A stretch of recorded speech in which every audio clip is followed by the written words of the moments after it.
ಭಾವದಿಂದ ಹಾಡಿದಂಥ ಒಂದಕ್ಕೆ ಇದು ನಾವು ಬೆಲೆ ಕಟ್ಟುವಂಥದ್ದಲ್ಲ, ನಮ್ಮ ವೇದಿಕೆ ಮೂಲಕವಾಗಿ ಒಂದು ಗೌರವ ಸನ್ಮಾನ ಅಂತ ಹೇಳ್ಬೋದು. ಕಿರು ಸನ್ಮಾನ. ಶಿವಸ್ ಅವರು ನಮಗೆ ತುಂಬ ಪರಿಚಿತರು.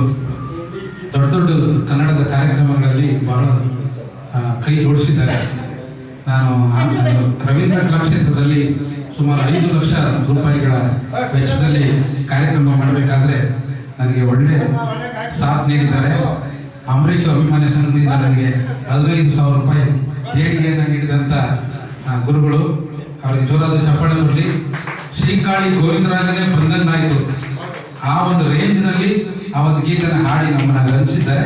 ಅವರಿಗೆ ಗಾನ ಭಾರತಿ ಸಾಂಸ್ಕೃತಿಕ ವೇದಿಕೆ, ನಮ್ಮ ಭಾರತಿ ಶೇಷಯ್ಯ ಅವರ ಕಡೆಯಿಂದ ಸನ್ಮಾನ.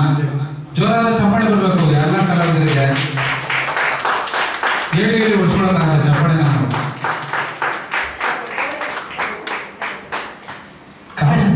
100 ರೂಪಾಯಿ ಕೊಡ್ತೀವಿ, ಚಪ್ಪಾಳೆ ತಟ್ಟಿ ಇರ್ಬೇಕಾಗುತ್ತೆ ಇನ್ಮೇಲೆ. ನಾನು ದೊಡ್ಡವ್ರು ಹೇಳ್ತಾರೆ ಕಲಾ ಸರಸ್ವತಿ ಎಲ್ಲರೂ ಕೈ ಬೀಸಿ ಕರೀತಾಳಂತೆ, ಆದ್ರೆ ಆರಿಸ್ಕೊಳ್ಳೋದನ್ನ ಕೆಲವ್ರು ಮಾತ್ರ ಅಂತ ಅಂತಾರೆ.